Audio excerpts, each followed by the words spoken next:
Devlin, Untamed. 5, 4, 3, 2, 1. The Platform. It's Only Sport, the iOS podcast. Martin Devlin, Lachlan Waugh, back again. We do a sports show 1 till 4 every afternoon on the platform. These are some of the best bits that we think we're on the show, and we like to package it for you in podcast form. Ian Foster, good long chat with the All Blacks coach. Speaking rugby, Black Ferns tonight playing Oz for the first time since the Ferns won the World Championship. Anna Richards, former World Championship winning Black Fern with us. Simon Doull, talking Ashes and how to stop these infernal, idiotic stop oil protesters. Plus, Larry legend Dennis Rodman saying that these days he could never play NBA. Bob Ryan, one of the greatest, most respected sports journos out of the US, saying, Dennis, tablets in hand, gather my flock. Yeah, let's do that first. Let's go to the sermon place, which is the mountaintop. We live in an amazing, amazing world, and it's wasted on the crappiest generation of just spoiled idiots. Stop the protesters. 1, 2, 3, 4. We don't want your protests no more. Something's got to be done to stop these morons from invading and disrupting sports matches. I'm talking the Just Stop Oil people in England. Now, you would have seen them. I'm sure you would have seen them. Look, they've done rugby, they've just done football, and most recently, the World Snooker Champs in Sheffield, where they stopped the tournament after throwing this bright orange powder or dust or whatever it was all over the pristine green felt of the tabletops. Overnight, it's Lords and the Ashes test. Second over of the day, and a couple of clowns jump the fence, make a beeline for the pitch to do something similar. This time, they were stopped in their tracks, not by security guards, but by the players. Stokes and Warner, Aussie and England, combining to thwart one, while Bairstow, the English wicketkeeper, picked the other guy up and muscled him back to the boundary and the waiting security. What do you do to stop these idiots? Because that's what this is. It's idiotic behaviour. Deranged young folk thinking they're somehow doing something for the greater good, choosing to disrupt sports matches because sport has effectively opened the door to this stuff, and sport provides the biggest stage on which to protest. I say open the door because it's true. This, for me, is a direct result of letting athletes express their political causes via individual sporting appearance. It's a slippery slope. Soon as you allow one, for example, and I'm not picking on this particular cause, but it seems the most recent and deserves mention, the rainbow armbands.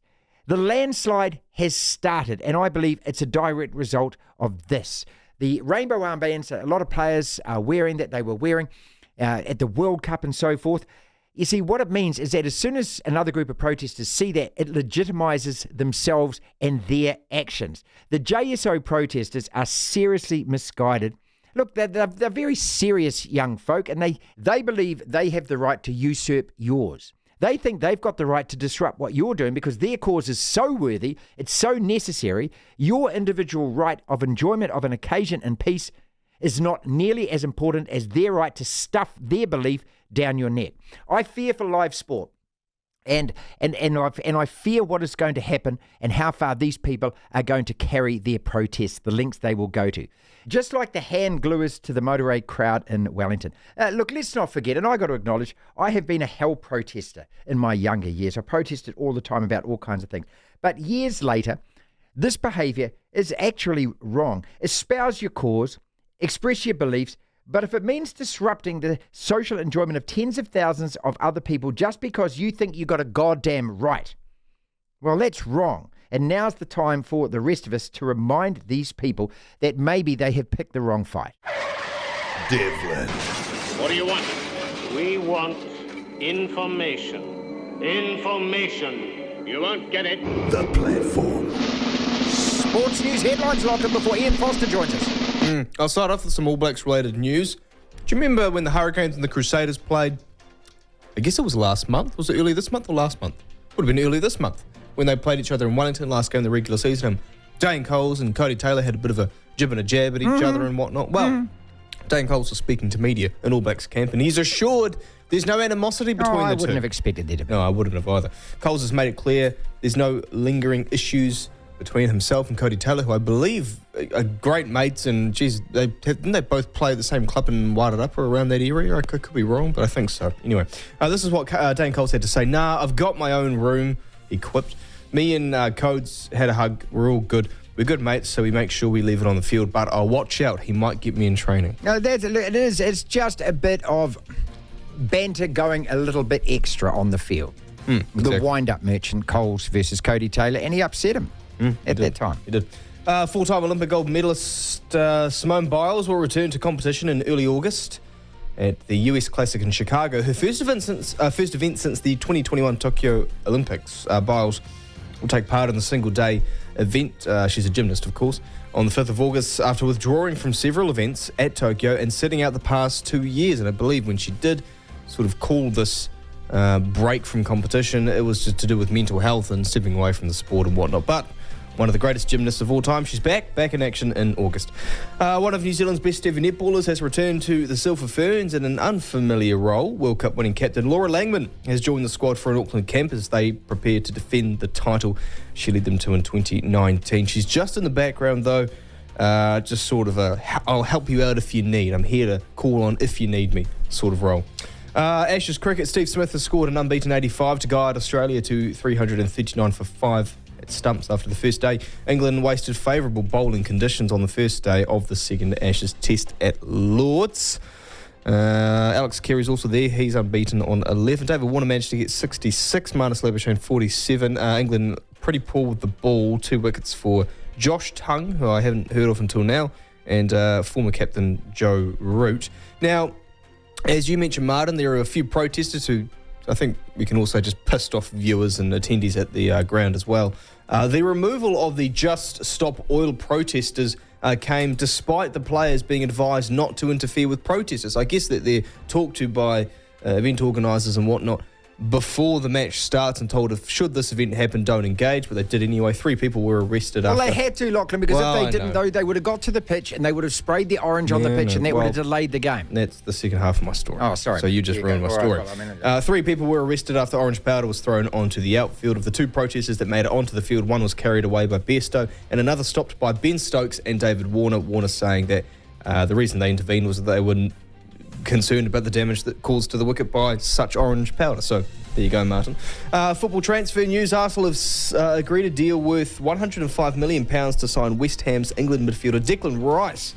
Talks are continuing between the clubs over how the deal will be structured for the 24-year-old. Arsenal have also confirmed the signing of German forward Kai Havertz from Chelsea for £65 million. Tottenham Hotspur signing England midfielder James Maddison on a 5-year deal for about £40 million from Leicester City. And finally, Kiwi surfing icon Maz Quinn is recovering in hospital after he was dashed against the rocks in a dramatic wipeout at Mahia yesterday. Quinn shared news of the accident on social media, revealing that he had suffered spinal injuries in the accident. Wow. It saw him rushed to hospital by a rescue helicopter. Wow, I mean, hang on a second. I know Maz has been surfing since he was born. So even after all that experience, all that time in the water. Yeah. Spinal injuries, that's very scary. That's what's making news, Martin. Devlin. Oh my goodness me! The platform. Ian Foster joining us, the All Black coach, team about to leave for Argentina. Has he got his first 15 in mind? Is that down on paper now? Will Sam Whitelock travel? How is this season different from the beginning of last year? What did he learn about himself after everything that he was put through last year? How does he expect and want the All Blacks to play? And is it all about winning every single test, or is it about building towards the Rugby World Cup? A good long chat with Ian Foster. It's a long haul to Argentina. So, what do you do between now and then? I mean, all your planning, your preparation, how much of it is in place? Yeah, look, it's we had 3 days, obviously, last week with the non-finalists. We've got a little bit of light stuff done. This week it's very similar tempo. It's sort of a slow to fast learning week where we can't go too hard with them, but it's, we have to use the 3 or 4 days we've got here in Auckland just to really build the blocks we need. So, but it's been great. It's been great having the group together. They've come in and bit of fatigue with a few of them, obviously, after the final, but really impressed the way they honed into their work. How do you want to play? I mean, just in terms of how you played last year, and I'm especially looking at, obviously, the end of last year, the last 5 or 6 games where we had some great form and great results up until the draw, the last 10 minutes against England. So are you looking to replicate that?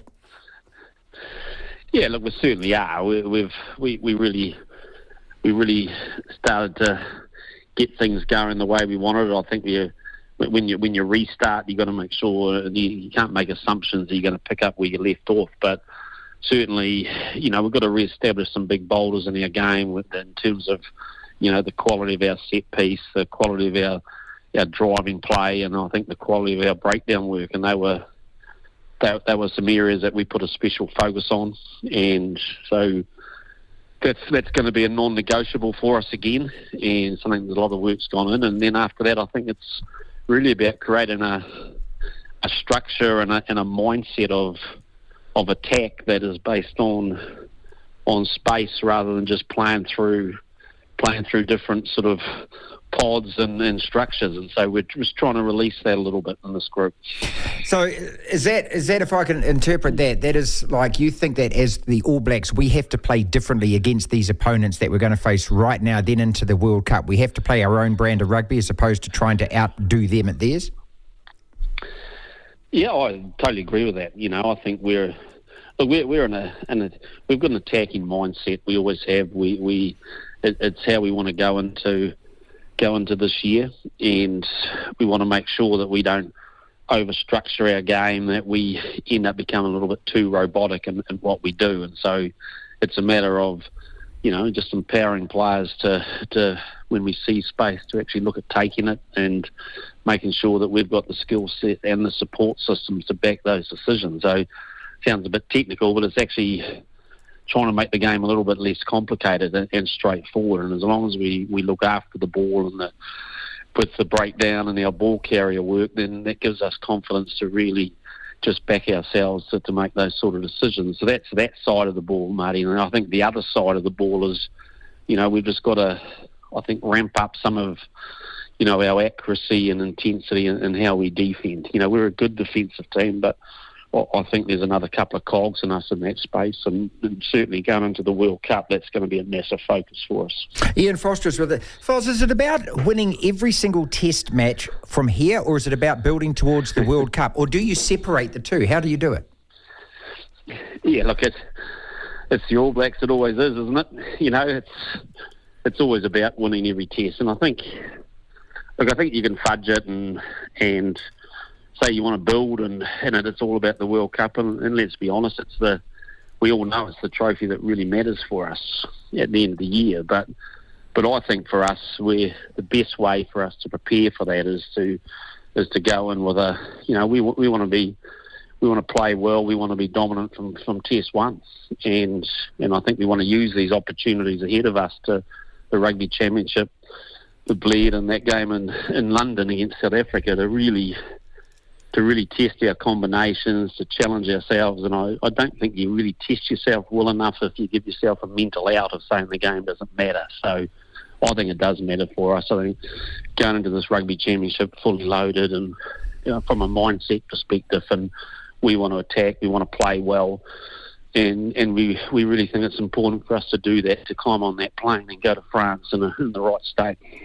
How close are you to your first 15 and your 23 in mind? Have you already selected that Argentina side? Yep, I think so.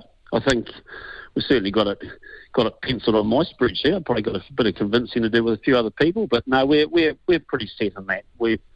But out of all the teams that we're going into, this is the one that we've always got to.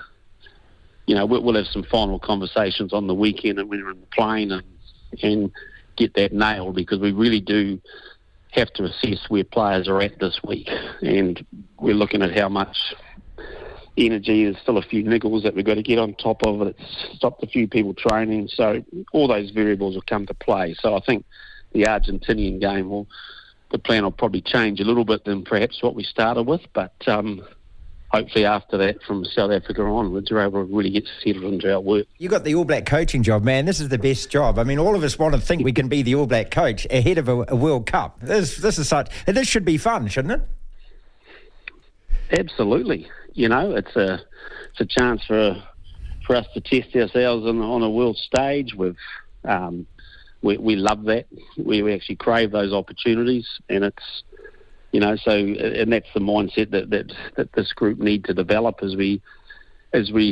transition from Super Rugby into the international rugby. So, I think it's really simple. It's a World Cup year. What could be better? And it's a World Cup in terms of strength of opponents in France, their national team being the favourites. I mean, the challenge is very clear and obvious, and so's the draw. So how we go about our work is vital. And the one thing we need to make sure we do is with our eyes up and a smile on our face and love what we're doing, and that's the goal. To hear the full interview, download the platform at the App Store. Via Platform Plus, you can go back and listen to the whole show and all of the interviews in full.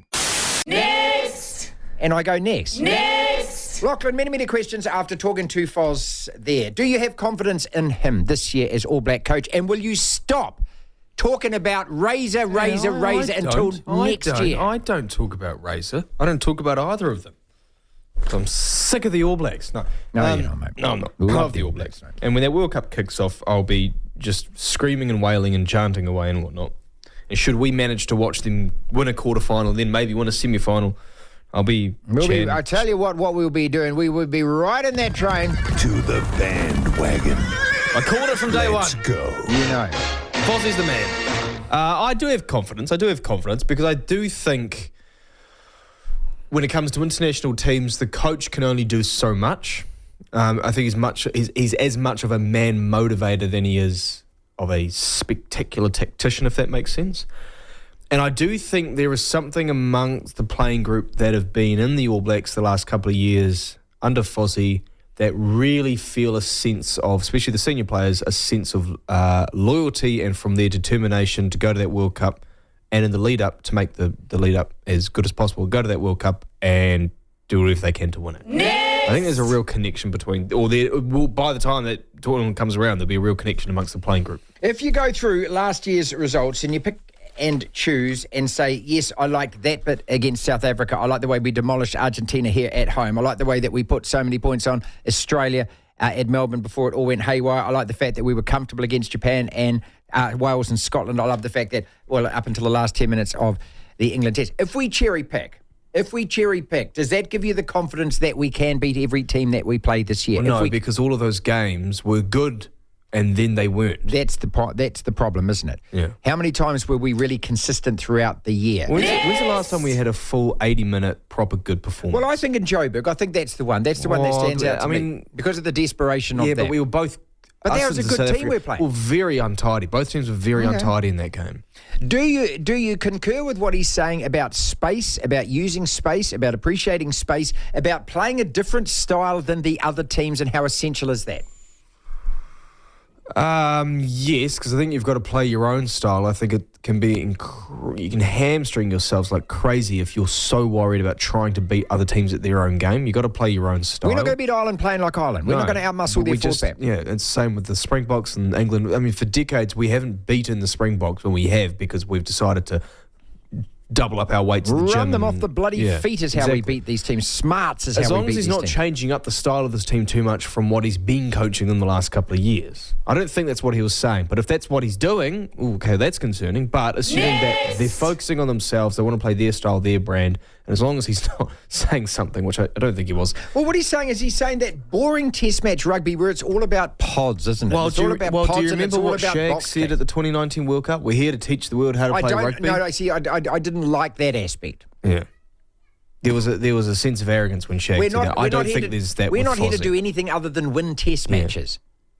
Do you concur with the texter who said, Next! Martin, a lazy 50 at the TAB for the All Blacks to lose that opening test, first test in Argentina? I think you're dropping your $50 there, pal, if that's the case. I don't know. I really don't know. See, the problem with playing Argentina is we don't know, do we? Well, now the problem is, because they managed to beat us last year. They've beaten us twice since Fozzie took over as coach. And remember, they'd never beaten us before. They arrived in New Zealand underdone and everything else. We didn't know. I mean, we played Australia. Who of us can honestly say, I'm right up to speed with the Argentinian players, how they've been playing? None of us. It's because we'll be shaky. We always are in our first test of the year, and they're a good side. They're well coached. They've got Michael Checker as their coach. They've got some good players. They've had a taste of beating us, and recently as well in our backyard. So theoretically, if we're going to their backyard in our first test of the year, it's going to be hard. Next. So I think actually that's a good bet. Now, what are the odds though? Hold up.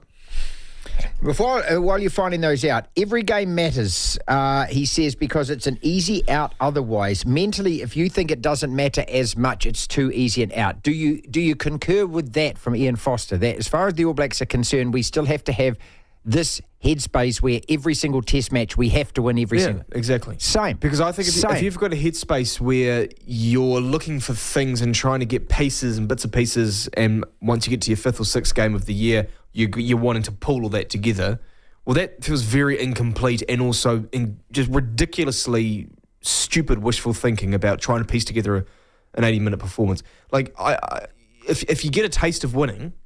Keep winning. You don't want to stop winning. See, it's I like thought the we same. say with the Warriors, when you start winning, that's nice, you don't want to stop. I thought the same about Man United last year in the season, and that we had a lot of matches. We had League Cup matches, we had FA Cup matches, we had Europa League matches. Are these important? And I kind of flipped and flopped. But then I thought, no, every match is important. If you actually start thinking, okay, I'm going to target that one over there, and I'm not going to play well today. Well, it doesn't work like that. It doesn't. No, you got to be in a rhythm, surely. Yeah, and as a human being, you just get so out of mental kilter there because what you think you can flick a switch at high level international sport, you can. That's a luxury, and if you think you can, you might get away with it once or twice. Next. 2 more questions. Would Foz be a good guy to sit next to at a party? Absolutely. You'd like that? I'd love that. Dinner party, drinking party, whatever kind of party it is. I think it'd be great. He sounds like an incredibly fun, charismatic dad type man. Well, I just think he'd had lots of good yarns. You'd be able to pick. You'd bore him stupid. You'd just eat his ear off, wouldn't you? And then he'd just move away and go. So I'm just getting a call from Eddie Jones. You're like, oh, what? I got to say, all right. Next.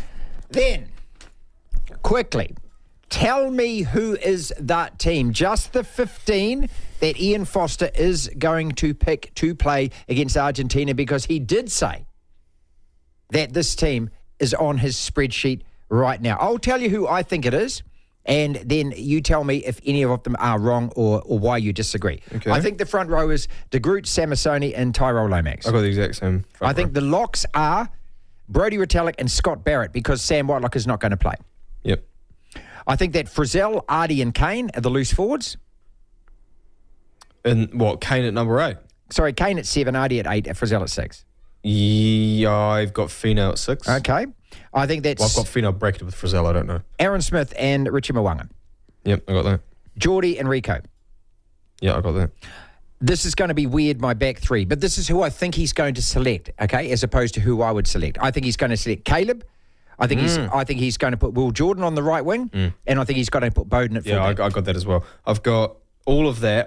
I could see them going with Fino ahead of Frizzell, simply because he's just had a far better season, consistently been playing well, and Frizzell is incredibly hot and cold. I don't think he's one of those guys like a Sam Cane or a Bowden Barrett, for the most part, where they can have a number of bad games, they're still going to get picked. So I would think Fino starts ahead of Frizzell. Everything else, I got Whanganuku starting on the left wing. Okay, Ahead of Caleb instead of Clark. Caleb, all right. Better form. And yeah, I think he'll go Will Jordan. I think, because Mark Saleh is injured, and who is the other guy? Narawa. Severis is injured as well, of Severis course. is injured, and Narawa, And Narawa, I don't think he starts him in his debut test like that, so I think he'll go Will. And if he's already got the team, he's likely already got a team that he knows. That's it. And so Will Jordan, and then I think Bowden Barrett will be a fullback, which allows him to bring Damien McKenzie off the bench. Day one of the Ashes, England getting an absolute spray from a KP, Kevin Peterson, and MV Michael Vaughan. Simon Doull joins us to look back on a day Aussie dominated. How much of the Ashes did you watch day one? Watched a lot of day one today. Tough old day for England again, having won the toss, elected to bowl, didn't bowl well. No balls sort of problems again. I think they bowled 20-something, 24 up in Birmingham. They bowled another 10 or 11 today. And just discipline, not good enough, really. You'd sort of like to think they would have improved from Test match number 1, but it wasn't really there. And you always felt that Labuschagne and Smith were going to have stages through the series where they were going to get runs. Well, it looks like Smith's on his way, and and Labuschagne with just 47 today looked pretty good. So Aussie, I would have thought, been put into bat well and truly in control on day one. Obviously, here in New Zealand, it starts at 10:30 at night, and so people, there's only a handful of people are going to sit there up all night and watch it. So just explain to us the difference in the way that Australia approached the batting day one. In Birmingham, England hell for leather. They're doing reverse ramps, they're doing all these shots. They get 393, and then they put Australia back in with a few overs to go. Australia 339 for 5. That's a lot of runs, but how did they approach it? Well, Warner was relatively aggressive, but they just got a lot of four balls, to be honest with you. There was a lot of bad bowling. Kawaja batted a long time for his 17, and Travis Head was very aggressive. But just the start to his innings and the start to Steve Smith in particular, where he just got gifted half volleys and gifted runs at the start of his innings. Travis Head short and wide, and was sort of 20 off 20 within no time. Smith was a bit the same at the start of his innings. So Warner was a little more aggressive than he probably has been, but he had plenty of deliveries. So, I just think England were well and truly under par as far as their performances were concerned. Broad's gone at 4s, Robinson's got it over 4s, Tung's gone at nearly 5s, Stokes only bowled 3 overs. So, Aussie approached it with... I guess just medium aggression, get the bad balls out, get the good balls out, and really did punish anything bad. But 339 on day one, and only 83 overs as well, Marty, not even 90 overs, represents some really good value. I think they will bowl a lot better on it, although I was very, very surprised that they left Scott Boland out and have played Mitchell Starc. That could be a mistake. Simon Doull is with us talking Ashes day one. I'm going to mention the Just Stop Oil protest only because I just want to punch this person in the face. But but we'll talk about that in a second. 170 runs off boundaries, mate. You had 41 fours and 1 6. So that says, that's an awful lot, isn't it? Geez, god damn. I'm just adding that up now. That's ridiculous. Yeah, it is, and that's what I say. A lot of four balls. Lords is one of those places, though, Marty. When you get the ball rolling down the hill, it is hard to catch up with from a fielding point of view. So on a greenish surface, when it's sliding onto the back quite nicely, you will get quite a few boundaries down the bottom side of the ground. For those that are not sort of familiar with Lords, if you think about a cricket ground or think about any surface, think about a rugby field, the length of a rugby field, not the width. And you imagine if it's sloped 12 foot from one end of the rugby field to the other end. So basically you are playing uphill one half and completely downhill the other half. That is exactly what Lords is. It's around about 100, just over 100 and something metres from top to bottom, and it slopes 12 feet. So you see when you're standing on that end, down the hill, can you actually see, fully up the other end when you're standing right at the bottom? You can, but if somebody was to lie down and you're at the top and you lie, no chance of seeing them. Right. There's those sorts of things that can happen. It's crazy. It really is. The first time you step out on the ground, you actually, it is a really weird feeling. Okay. And 12-foot slope over 120 metres is a heck of quite a gradient, yeah. To hear the full interview, download the platform at the App Store. Via Platform Plus, you can go back and listen to the whole show and all of the interviews in full. The Tight Five. We're talking about Dylan Brown. What should happen to this guy? Just Stop Oil. What should happen to those protesters who tried to invade Lords? How much did Zeb the Werewolf, Kermit the Frog, get paid? And do we have a right to know this as rugby fans for the guy that designed the pyjama top called the new All Black jersey? Jose Mourinho has been suspended twice, 10 days for criticising refs at Serie A and a 4-game suspension by UEFA for his abuse of Anthony Taylor after the EL final, Europa League final. A great story by a guy called David Long on Stuff. Auckland League signing a development and pathways deal with Manly and several other NRL clubs, but not with the Warriors. Why is that? Let's kick it with Dylan Brown. He has pled guilty to a couple of charges of sexual touching, unwanted sexual touching. Now, the police decided to drop another couple of charges. I don't want this glossed over. And I think that the NRL have got themselves in a situation now with the women's rights rounds and the promotion of women in league, all of this kind of stuff, the equality, the diversity that they want to promote. This kind of grubby stuff has been going on for decades with NRL athletes, because every year we get at least 2 or 3 or 4 of these different stories, don't we? Jared Hayne being one of the most infamous of late. This attitude amongst these young men that they can do what the hell they want, walk into bars, that women are meat, that they can use them in whatever way that they wish. Now this, I suppose, if you want to paint a scale as to what is the worst offending and what is the least worst offending. If that's how your mindset goes, you've got a different mindset than mine. Sexual assault is sexual assault is sexual assault. You have no right ever to lay hands on anyone else under any set of circumstances. And any woman, I believe, anywhere in the world, a couple of things. This is how I measure a society, how you look after your young ones, how you look after your old ones.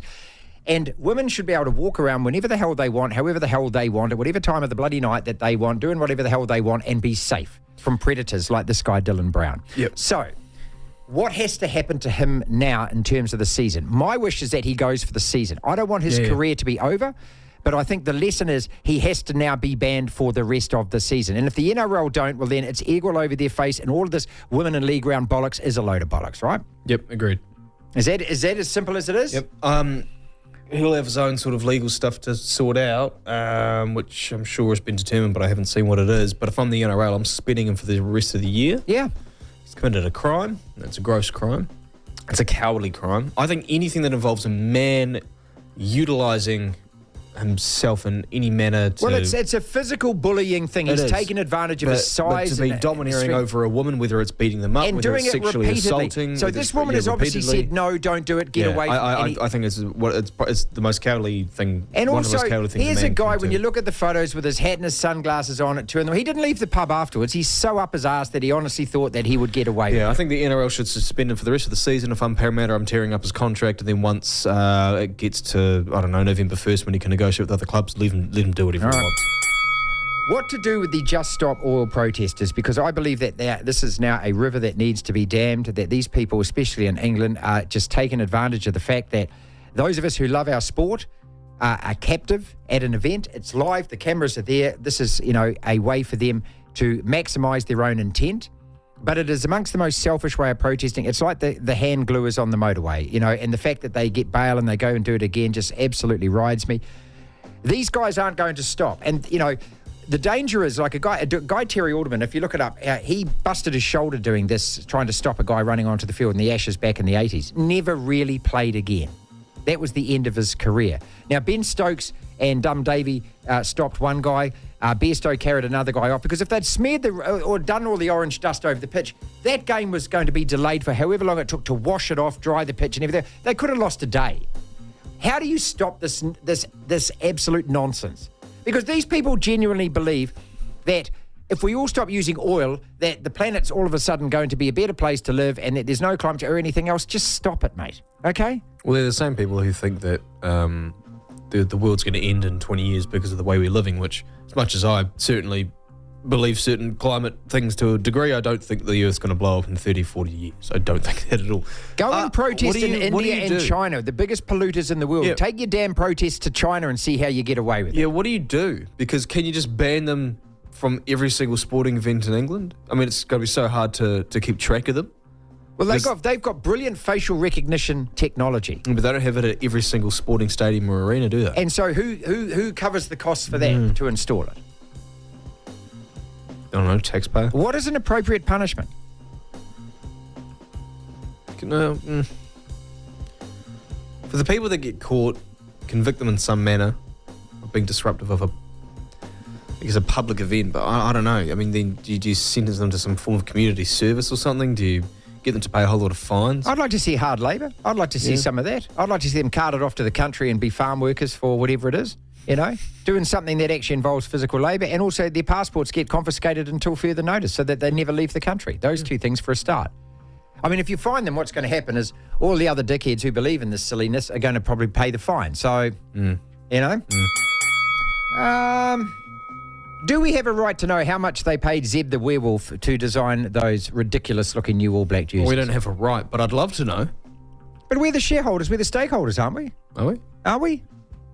Well, the provincial unions are, so why doesn't one of the provincial unions put their hand up and go, how much did you spend on that? I want to see the minutes of every single meeting that you... The PUs will pretend that they like the jersey and they're happy with what was... Because otherwise they don't get the handout, right? They don't get the handout, yep. It is all controlled by the powers Have you that seen be the in new New Zealand rugby. Argentina jersey? They look great. Have you seen the new Argentina Classic. jersey? It's classic. Just a classic rugby Yep, jersey. same without strip any they've of had this utter for all these idiocy. World Cups. That's it. And the collar looks good on that one. Blue and white, and the away strip's really cool. The alternate strip. This is a real worry for me. We're going to go to the yachting very shortly, people, but this is a real worry. David Long, I've known David a long time. He's a great journalist from Stuff. Auckland League to sign a development and pathways deal with Manly and other NRL clubs, but not to do with the Warriors the same. Why the hell not? Well, We want to try and get Cameron George on tomorrow. That's something that's up to the Warriors, though, isn't it? I don't know. It's not up to the Sydney clubs. It's not up to... Well, the Sydney club's doing a deal with Auckland Rugby League is between those two parties. But Auckland Rugby League used to own a big chunk of the Warriors, remember? Well, they don't anymore. So, But surely that their loyalty is first to us, to the Warriors, isn't it? yeah, but if the Sydney clubs are coming to you first and trying to strike these deals, then you go, okay, sweet. How much money's involved? Isn't it the Warriors' fault if they're not doing... Maybe the Warriors are already doing something. I don't know.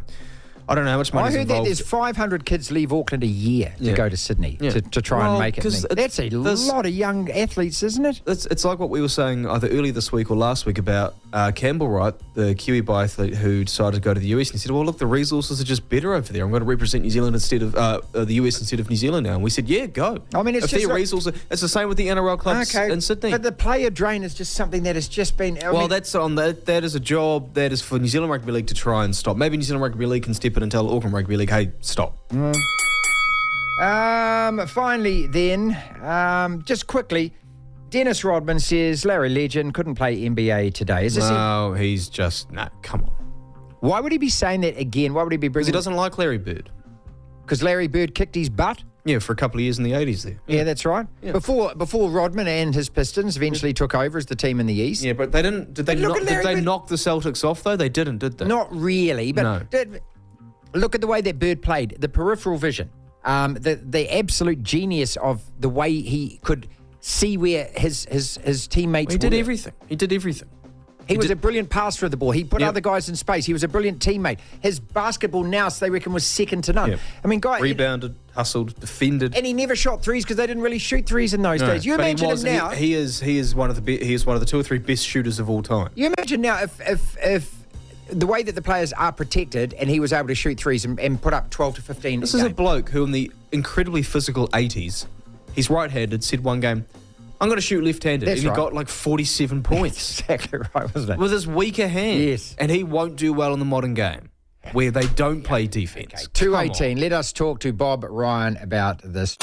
Black Ferns back in action tonight, and this is the first time since our team won the World Cup final. Former world champion Black Fern herself, Anna Richards, joining us. What are you expecting from this Black Ferns side? I think they'll want to continue on with the Professors' kind of game plan. You know, quick game, staying on top. We've got some great attacking weapons out there. I think with the first game it might be a little messy to start with, but the girls have been in camp for about 3 weeks now, so I think they're just champing at the bit to play, to be honest. Yeah, I mean, I'm just casting my mind back to especially those last couple of games against France and against England at the World Cup. And just the skill set, especially the distribution, pace, running onto the ball at pace, the sheer passing, the length of the passing, all of that kind of stuff. We were sharp as then, so perhaps you think we may not be at that level quite yet? Yeah, well, that semi-final final was a culmination of 8 weeks playing together, training together, probably a little bit more than that. So, you're seeing the best of everybody when you get to the semi-final final stage. This obviously is their first game since November last year together. So, again, it'll just be... and they've got a few debutantes there, some new girls, which is really exciting. So just working everybody in. First game together always gets to be a little bit messy to start with, but I'm hoping they'll get into their work pretty quickly. The Pac-4 series, is Australia the toughest opponent here out of Canada, United States and them? Look, that's a really good question. It's great to see Aussie with their Super W getting bigger and more support from the union. If you think back to historically how things go, you'd probably look at Canada. Canada made the semi-final of the World Cup last year. if they have all their girls, which I think they do, because the Canadians have a lot of girls up in the English Premiership. So that's why Pac 4 is a little bit later. They have to wait for Premiership to finish, which finished last weekend, and then they assemble. So to be honest, if Canada have got a close approximation to their team from last year, I'd say probably they're the biggest opponent. Anna Richards is with us, multiple World Cup winner for New Zealand, coach of the Auckland Storm. We'll get onto that in a second. I'm just going back through some of the results. We played Australia 4 times last year, and some of them were close, but then at the World Cup we put 40 points on them. So, yeah, which version of us, which version of them? I think with both teams, you know, Aussies obviously played Fiji. So they're probably one up on us, and they've probably been assembled a little bit longer.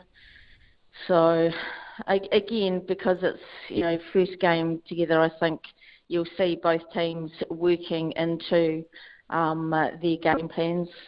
Black Ferns have obviously got new management, so they've got a new game plan, new structures.